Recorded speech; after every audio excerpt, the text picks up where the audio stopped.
We talked about volatility in the first session. We talked about how you construct and why and choose markets and currencies and baskets of stocks in various places in the world.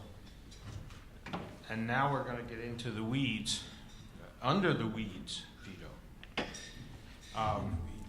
An old friend from many years, Vito was kind enough to agree to moderate the panel, and he's convened discussion among his panelists, and this one is going to dig into making markets. So without further ado, I'll ask Vito to take over, introduce your panel, and let's get started. Thanks. Good morning. I'm in trouble. That's what happens when you get old. You lose your memory. What do you want, Jill? Tell everybody.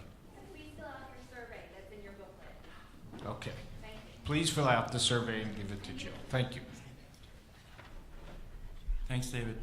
Good morning, ladies and gentlemen. My name is Vito Recanelli. I'm a writer at Barron's. I'll be moderating this panel, which is Session 3, Market Makers, Creation, Unit Providers. We are hoping to provide an informative and stimulating debate about what David Kotek likes to call the pipes behind the ETF order. So we'll talk about pricing mechanisms, we'll talk about how does it happen, and as he said, where are the weeds in the process, the hidden costs, the execution risks, currency, temporal, liquidity.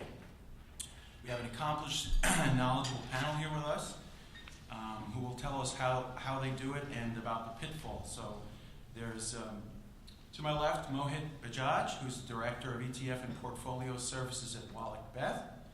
And then filling in for Oliver Bailey is Nicholas Colas, Chief Market Strategist of Convergex Group. He's all over at the left.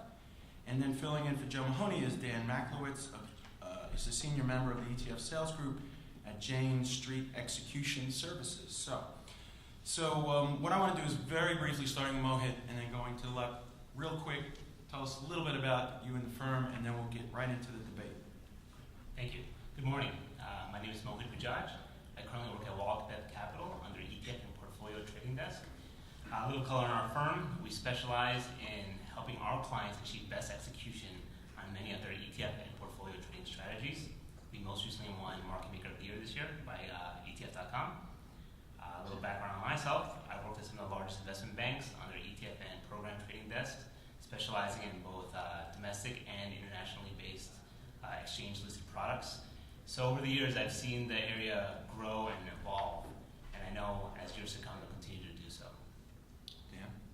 My name is Dan Maklowitz. I work at Jane Street. I've been there since 2002, mostly as a senior trader on the international ETF desk. So we're a global market-making firm that makes markets in all asset classes. Most recently, we opened up a new entity at Jane Street to offer our liquidity to customers like yourselves, which we haven't done in the past, and I'm currently working on that.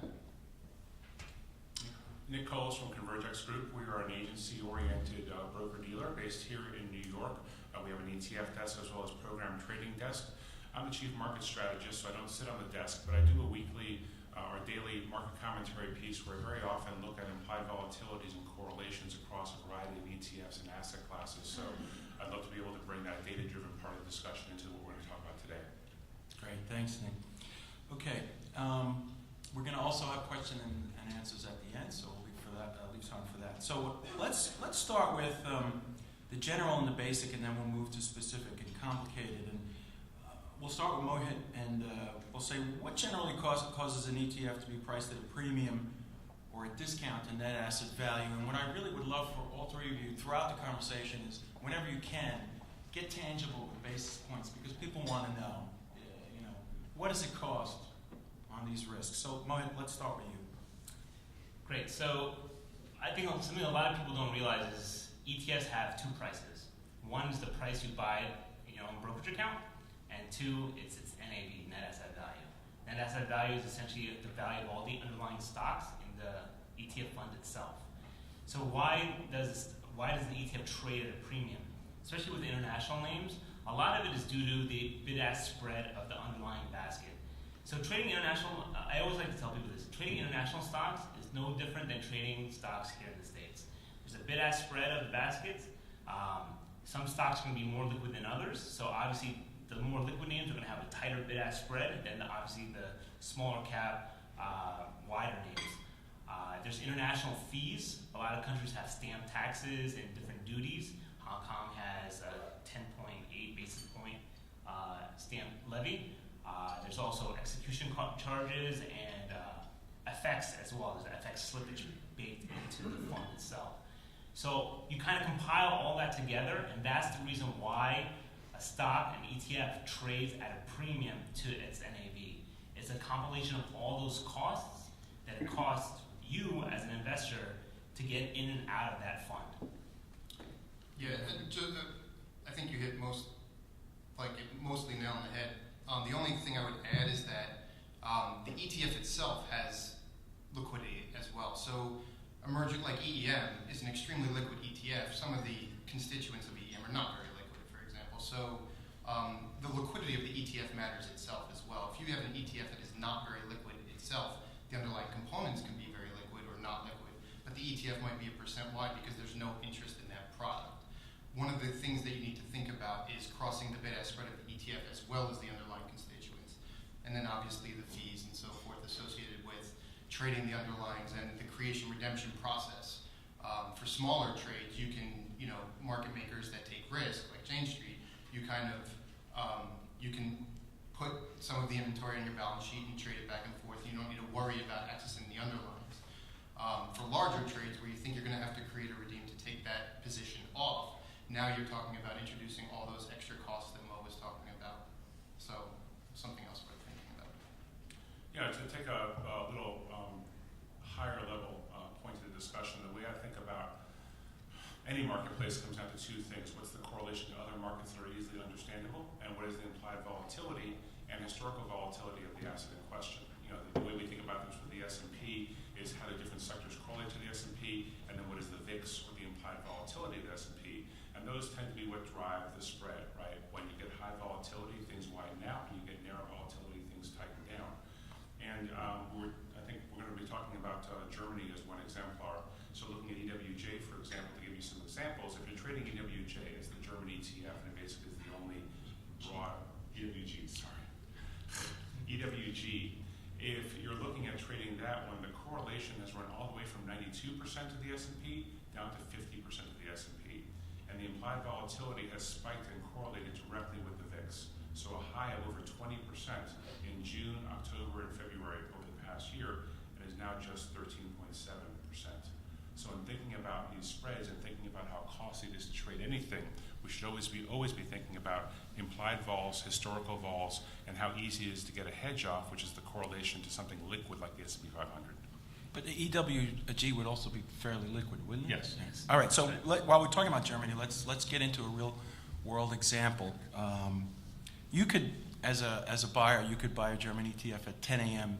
New York time when Germany's open, or for whatever reason, your team can decide, you know what, we've got to get exposure, and it's 3:30 here, but unfortunately, Germany's closed. So maybe we could start with Dan on, what are the costs involved to a buyer, and what are you trying to do when you try to execute a trade at 10 a.m. for an EWG versus 3:30 p.m. in the afternoon New York time when Germany's closed? Sure. So for Germany, it actually doesn't matter all that much what time of day you're buying it because the DAX futures trade during the U.S. hours. The DAX futures are extremely liquid. They trade well over $10 billion just during U.S. hours. Mm-hmm. So I don't think there's too much of an issue when thinking about it between at 10:30 and 3:30. If it is a very large trade, you're just probably going to hedge with the futures and you're not going to have too much impact. Mm-hmm. However, you are going to have to take the position off. If you're selling to an investor, you're now short EWG. To get out of it, you're going to have to create. You're going to have to wear the risk in the spread between EWG versus the DAX futures until the underlyings are open during European hours. The next day. So you have to consider that risk. You have some spread risk on between the ETF itself and the futures. Then once it opens during European hours, then you can go ahead and buy all the stocks and kind of sell DAX futures, which are extremely liquid, obviously, during European hours as mm-hmm. well.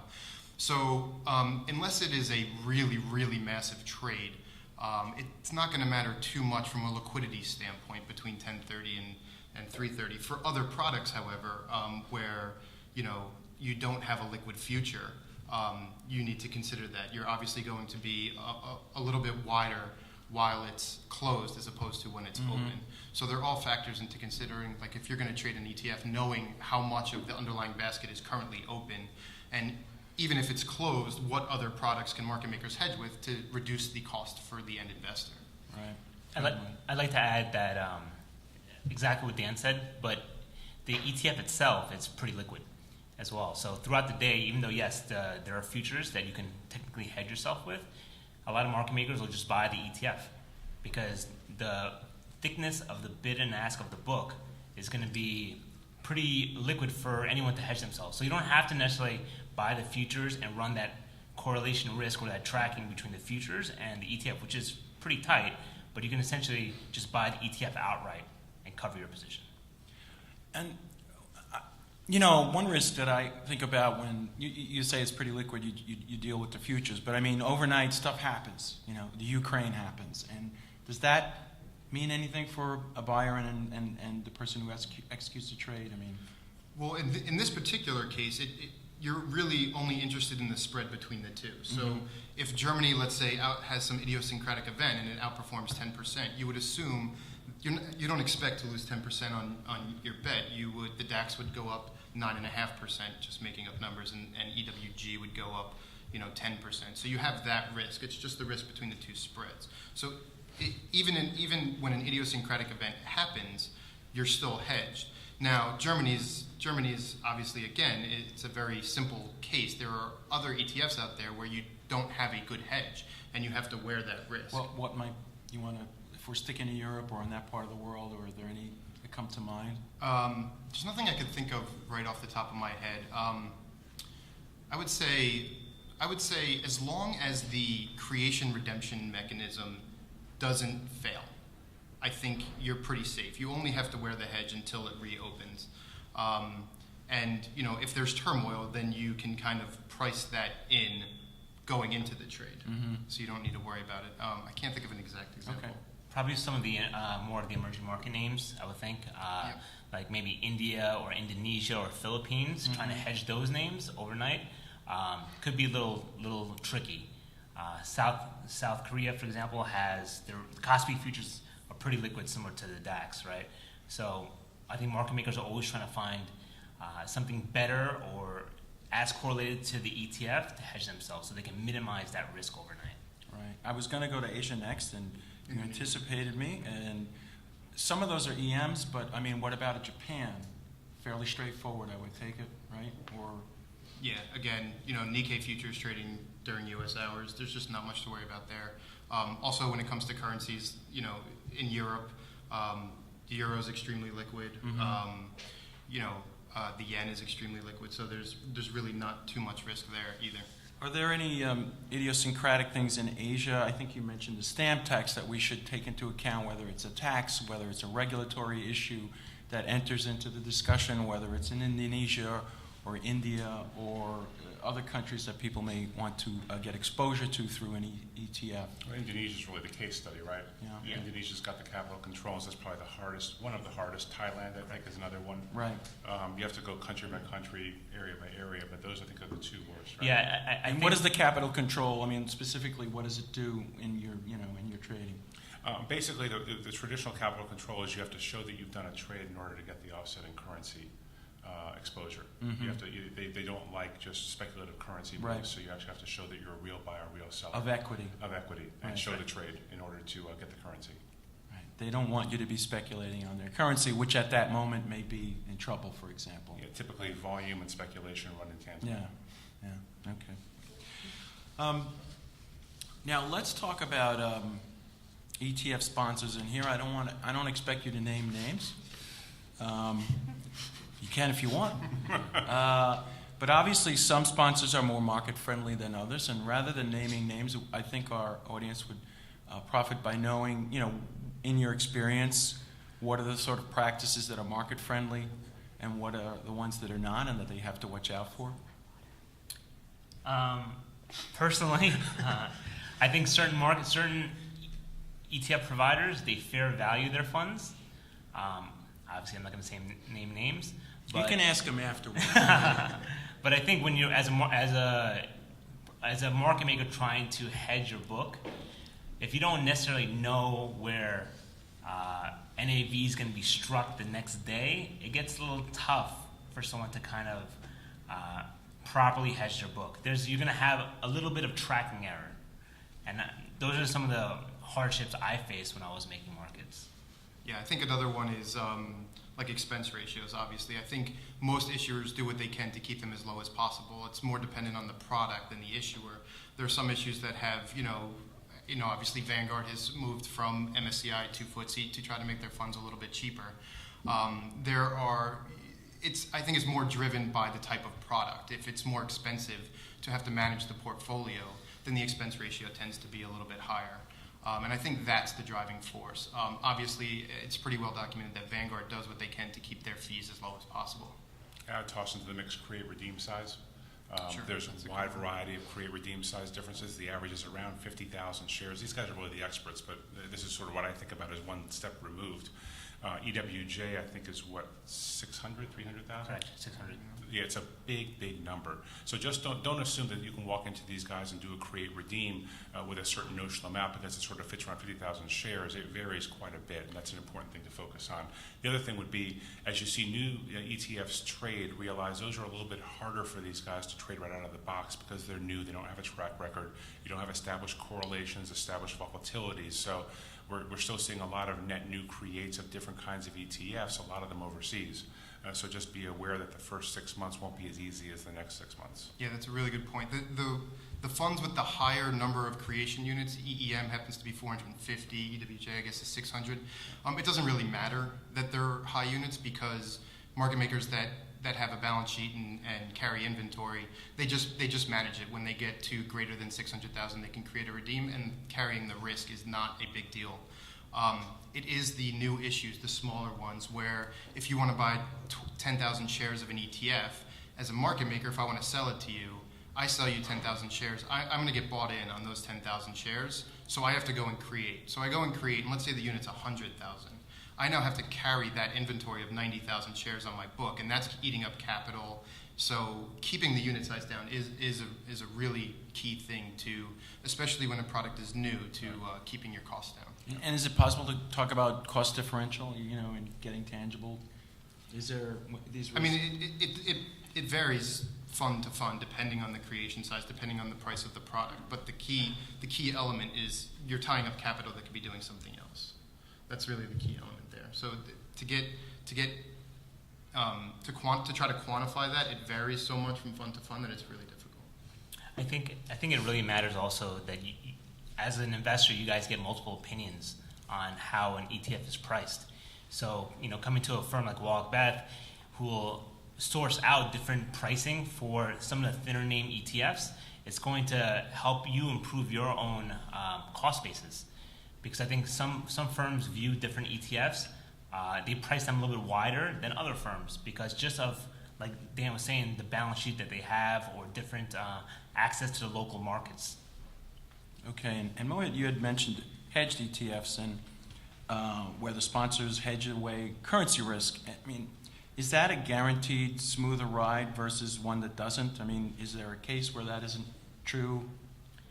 I think it's become pretty liquid now that a lot of the hedged ETFs are a popular product. I know some of our panel right before us, DXJ was the ETF pretty much of the year last year when the yen was depreciating. I think yes, the FRA market is pretty liquid, and there's not going to be much slippage when you roll those forwards, every month. But I think that if you do want to have some kind of currency exposure, those are not the certain products you want to be investing in. Mm-hmm. Yeah. Sorry. Go ahead. I was just going to say, remember that the ETF currency world is a pimple on the back of the ant, on the back of the elephant, when it comes to looking at currency markets globally. This is a really small part, so you can get trades done in a much bigger market, and getting those trades done isn't hard. And in very rare cases, do you even come close to setting price? You're just So not Nick, are you marginal saying go trade. to the unhedged ones and just take care of the currency separately? Or? No, I'm saying that in the case of currency hedged ETFs, you are not disrupting the market in any way by doing the currency hedge. It's a totally liquid market. And then the ETF demand is a small fraction of 1%. Mm-hmm. It just depends on the exposure that you want. Do you want local-based exposure, or do you want dollar-based exposure? ETFs that trade in the U.S., you're getting dollar-based exposure. You're going to buy EM, you're getting dollar-based exposure to those emerging market currencies, not local currency. So something like DXJ, I mean, again, going back last year, I think it was actually 2012 when it all started, when the stocks were rising and the yen was depreciating. It was a way to lever, because of the negative correlation of the yen to the local stocks. It was Kuroda and Abe who came in and basically said, we're going to weaken our currency and stimulate the economy, and that exactly happened. To that end, I think actually DXJ, somebody probably knows better than me, but changed its basket somewhat around that time to hold more exporters, making that leverage even higher. So it was a case just of the right product being out there at the right time that really led to that being a successful product. The new current ones don't have much of a track record yet, but we'll see where they go from here. Yeah, basically you're thinking about currency as an asset class and making a decision about whether you want to include that asset in your portfolio or not, and what you think the implied correlations are to the rest of the portfolio, and how much closer to the efficient frontier you can get by including or excluding a piece of currency along with another asset class. All right, now let's talk about execution risk in stressed markets. And there's several kinds of stressed markets. And for those of you who don't remember, because we've only had stressed markets now the last couple of months in a way, and for last year was kind of nice. And there's two kinds of stressed markets that I think about. And one stressed market is, say, the Greek debt crisis, which is intermittent. It goes on for months and months and months, but one week is very intense and the next week is not. So what are the risks that are different then? And then there's the flash crash, which no one can predict. Can be a day, can be 10 minutes, can be an hour and a half, but it could cost money. So let's talk about that, those two kinds of, and then if you think of other stressed markets that I haven't, please, what happens then? Go ahead. Yeah, I think most market makers, they try to keep their books hedged, right? I don't know if anyone really stays technically long or short overnight or even over a minute. I think most people try to keep their books hedged so that no matter what happens, any market event, they're going to have minimal impact, right? So if there's a flash crash and the market starts tanking all of a sudden, right, those short positions are going to outperform those long positions. I don't know if anyone can really predict what's going to happen. I think people try to minimize any risk they can immediately. It's rare for people to stay long something that's a frontier market over a week and place a bet. It happens, but I personally have not seen that. Yeah, you could even argue that Greece is a frontier market again now anyway, so. Right. Yeah, with something like flash crash, the exchanges have now instituted, a circuit breaker. So I don't think we would see something like that. It will take on some new form, which is obviously pretty tough to predict. In terms of foreign markets that are stressed, as long as the creation redemption mechanism doesn't break down and you can access the local markets one way or another, you're pretty safe. You obviously need to keep track of political issues that are going on to know that if what you're invested in has that risk to it. The case example being Egypt back in 2011 with the political turmoil of throwing over Mubarak. They just halted creations redemptions, EGPT, the Egypt fund. In essence, what happens then is that the ETF becomes a closed-end fund. You saw it trading, I think, as high as 20% above NAV. The ETF itself becomes the price discovery vehicle, whereas Egypt, you have to look at the ETF. You can't really look at the underlyings because they're not trading. So that's an issue as an investor. That's something that you need to think of when you're investing in a product like that. What actually am I investing in? what are the political risks associated with it, and that's something that you need to obviously think about before you invest in a particular product. Yeah, it's two different topics. You're certainly, I mean, we saw many flash crashes last week, so they happen all the time. They're going to happen again, and they're going to happen again and again and again. Market structure just is brittle right now. And if you see a pickup in market volatility, they'll happen more. That's just the way the market's structured, and that's what we've ended up with, which is where we are. The one thing I'll tell you is the break last week occurred after 345, and I believe, correct me guys if I'm wrong, but 345, the spreads widen out on where you break trades. So if you're trading the last 15 minutes of the day, be extremely careful because you're not going to necessarily get a bad print canceled because the spreads widen out and the trade break. The things that will allow you to break the trade are less in your favor than they are prior to 345. So be careful about that. Obviously, using limit orders and other things we learned from the flash crash. But do keep in mind that the flash crash didn't inordinately affect ETFs. And so it is a risk factor in trading ETFs and one that we kind of live with day to day, and it is what it is. As far as the other geopolitical issue, I would just focus on correlations. The one thing that's the hallmark of every crisis over the last 10 years is that when the crisis hits, correlations for every asset class go to 1 or -1. And so it gets harder to hedge in some ways because it gets easier to hedge in that everything either implodes or goes up, bonds go up, everything else goes down. But keep in mind that it's a big shift from lower volatility that we've had currently and a break lower in correlations. So any kind of next crisis will cause higher correlations, higher volatility, and yes, it'll be easier to hedge, but it will feel very scary when it's happening. Okay. My next question has to do with sort of the nitty-gritty of execution, and this would be for Mohit and Dan. And let's say David Kotak orders $50 million worth of Wisdom Tree's DXI. Can you, how do you hide your cards and execute? I mean, walk us through what do you do, who you get on, how do you do this? How do you get the best price for your customer and lower the risk for yourselves?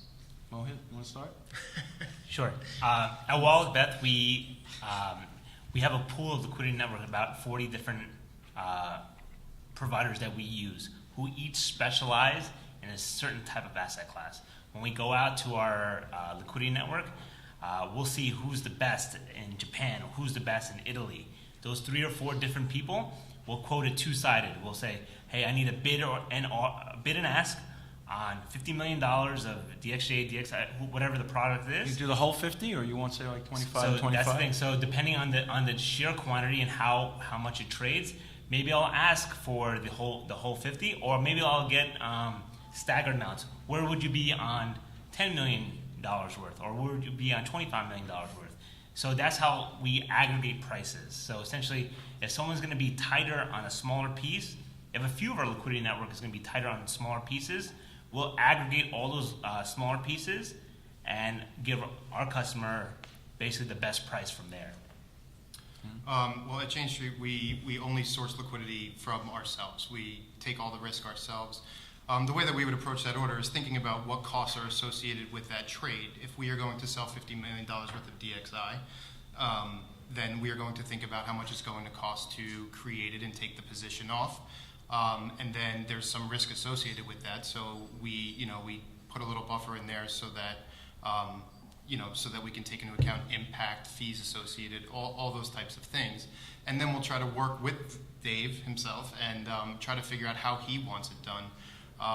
Obviously, you don't want a lot of people knowing about an order when you have one.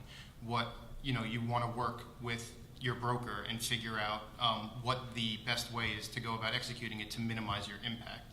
So you want to take into account all the things that are going to maximize your impact and try to minimize them, obviously. So that's how we would do it at Jane Street.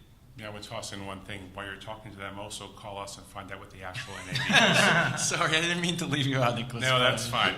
We take a different approach. Nicholas on a higher level. He's the chief market strategist. We actually will price the basket and tell you exactly what our NAV is out to 4 digits, so you can figure out how much you think you should be paying, and that's information that you should have as you talk to anybody on the street. Okay. Before we go to the question and answers, I have one more question, and I'm afraid it's going to reveal my ignorance a little bit. But then, I write mostly about stocks, and it came up when you were speaking earlier, Dan, about how ETFs can be liquid, but the underlying stock's not, and ETFs that could be unliquid, but the underlying stocks are. And I'm mystified by that. Can you explain that? Sure. So, there are a lot of S&P 500 ETFs, for example. SPY is by far the most liquid ETF out there. There are other S&P 500 stocks that are not very liquid. Right. It's very easy to make a very large market in them because it's just the S&P 500 stocks where those stocks are extremely liquid, and the amount of liquidity in the underlyings dwarfs the amount of liquidity that's traded in the ETF itself. Right. So there's no issue in making a market in an ETF that might not be extremely liquid on the screen. We would access the creation redemption mechanism, and we do a creation, and you'd get your liquidity in your stocks. It's just not that big a deal. The other way around? The other side of the coin is a perfect example, I guess, would be EEM, where the ETF is extremely liquid, and the underlyings, they're mostly large cap stocks which are fairly liquid, but there are many names in that basket which trade way more synthetically in EEM than their underlyings Than the actually stocks do, themselves than the stocks themselves. I see. So I you see. can gain extra liquidity by accessing extra liquidity in the underlyings by accessing the ETF itself. Mm-hmm. And during U.S. hours, the underlying stocks you're not going to be able to access, You can't, yeah. right? Because they're all closed. Right. So you would have to essentially buy the ETF itself.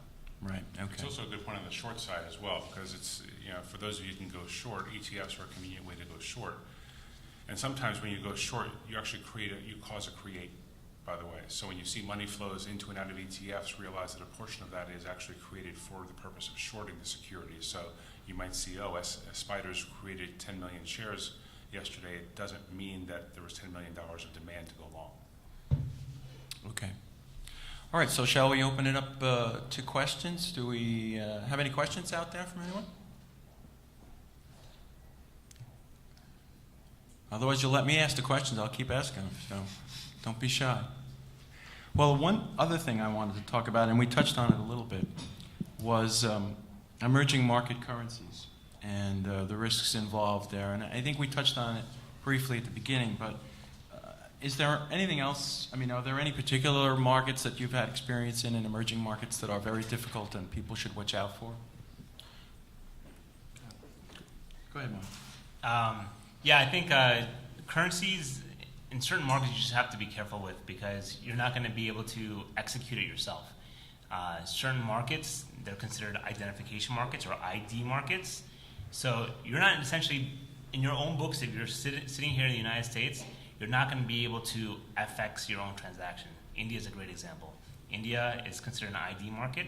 In order to hedge your exposure in the rupee, you basically need an onshore broker there in India to be able to do the FX for you. So that's how a lot of emerging markets trade. The currencies trade in emerging markets. You just need to know what is considered an identification market compared to what is not. Do you think, and while we're on the subject of India, with the elections that were there, it's supposedly a more business-friendly winner, you think there might be changes that are for the better at all? Or, I mean, I know it's speculative, but... Yeah, I do. I think that the economy in India is pretty optimistic right now, especially over the past week. Certain names like EPI, INDA, have seen pretty good appreciation Right. of those funds. Okay. Dan? And inflows as well. Yes. Obviously there are forwards as well. I think Mo basically hit the nail on the head, but you can hedge your exposure as a market maker using NDFs. So it's worth considering that as well. There's actually also currency ETFs now, which are, you could get exposure to your currencies by trading the ETFs. They are wider than spot themselves, and in cases where you can't trade, you'd actually have to access the NDFs, which are also wider than spot. But when you do get a local broker, to be able to trade that for you, it's you need a good connection of brokers that can access those markets for you. And the currency ETFs require a lot more capital than just regular currency trade. That's It's right. remarkably inefficient. Okay. What about... I really have a question. Oh, we have a question? Sorry, go ahead. Hi, just to follow up on the NDF hedging style versus the deliverable side. What's the difference from a market making perspective, and are you looking to do a spot when you're doing on the local market, or are you actually trying to hedge out a month and roll that over? Yeah, it depends if you want a hedge or you have to do it because you're creating an ETF that you have to buy the currencies to to buy the local stocks to deliver them to the fund. So if you're just in the course of hedging your book, you would access the NDFs. And then if you're actually doing a creation or a redemption where you have to access the local currency markets, you'd go through a broker to access spot.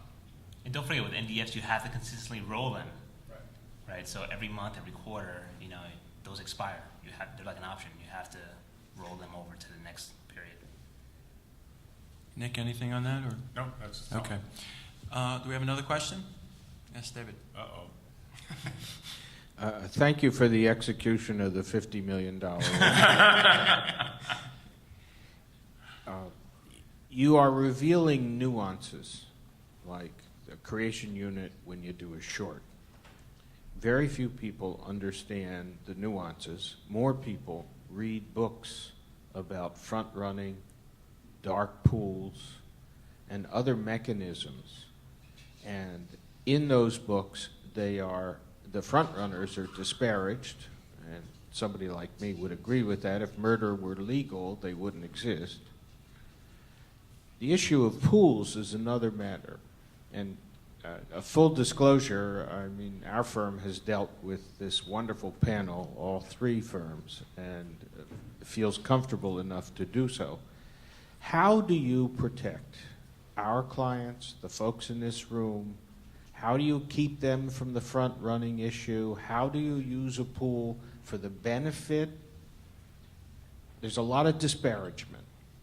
And I think we need more transparency so at least the folks who are here and the media who are covering this conference can understand that piece.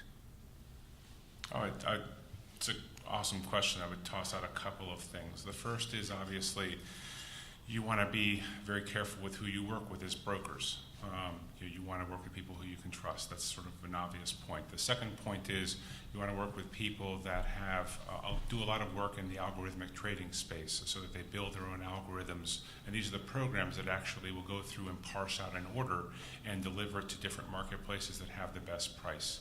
And then lastly, you want to do a lot of trade analysis after the fact to make sure that the trades you are getting off do fit with your mandate as far as how you wanted them traded and do fit with your approach to low-cost trading over time. But it is a topic that requires simply just constant vigilance. You always have to be over it 6 ways from Sunday to make sure that you're doing the right job for your clients. Yeah, I think that's an excellent point. The book, the Flash Boys, I think, brought some issues to the forefront, which have been being discussed for a very long time. They're not new issues. They're just a bit more high profile now, I think, because the book is coming out. But again, working with your brokers and understanding, how your executions are happening is paramount. It goes back to using limit orders as well, and making sure that you're vigilant about watching your executions and knowing why you're getting executed at the prices you're getting executed with. Again, just to repeat, working with a broker that you know how they're executing your order is extremely important. And transparency is very important. I think it doesn't hurt for you to ask your broker, hey, show me your fills. Let me know where you're executing it. Because that way you know that you're getting the best price for yourself. Yeah, I think the takeaway on that particular question is you find a broker that you trust, but verify, as President once said. So, yeah, have some idea of pre-trade analytics too. Like, know how much impact you expect to have, and compare that to what you did have. And if you see a discrepancy, obviously you have to investigate. And I think something that David mentions in his emails quite frequently is if you don't like the current market structure, make your voice heard. Talk to the brokers. Don't be afraid to get involved. It's a really, really critical debate for capitalism going forward, and having a market structure that we're all happy with is just critical. So, if you do feel strongly about it, don't be afraid to speak out. Now, I have one more question. If we don't have any more from the floor, we've got a question here.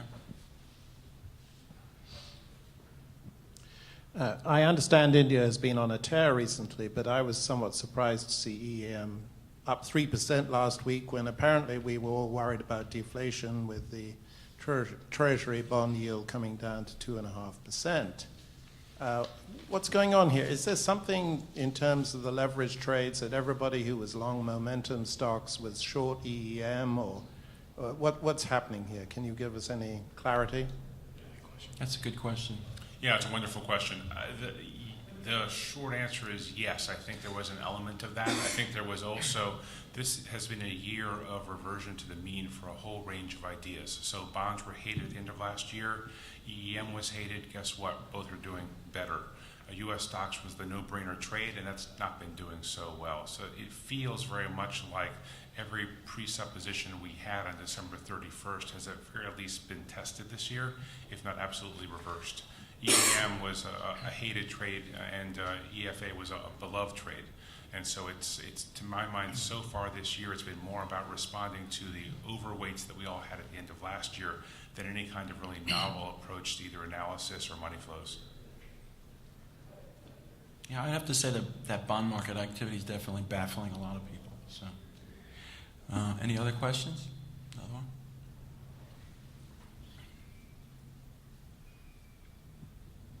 Thank you. The question I had goes in a little bit of a different direction. I was wondering if when we think about, say, something like Abenomics, take a step back and look at Japan, when we think about currency intervention, sometimes it works, sometimes it doesn't work. Was there anything structural in the market in the last few years that's changed that made Abenomics work better, in other words, made currency intervention work, or was it just that Japan said, we'll print so much money that nobody wanted to be in the way?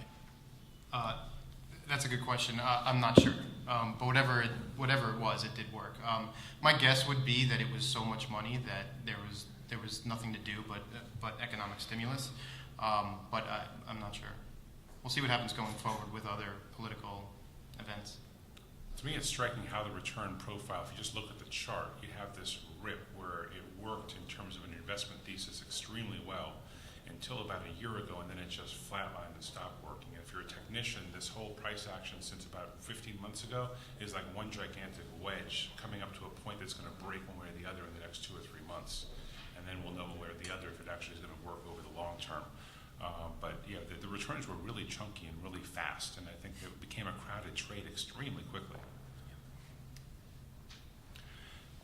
Any other questions? Otherwise, I have my last one.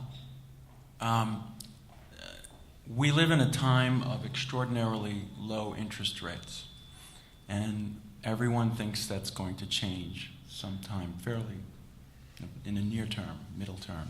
So I'm not so much interested as what happens when it's already changed, because that's done, but there'll be a period where there will be a lot of volatility of, oh my God, rates are indeed going up.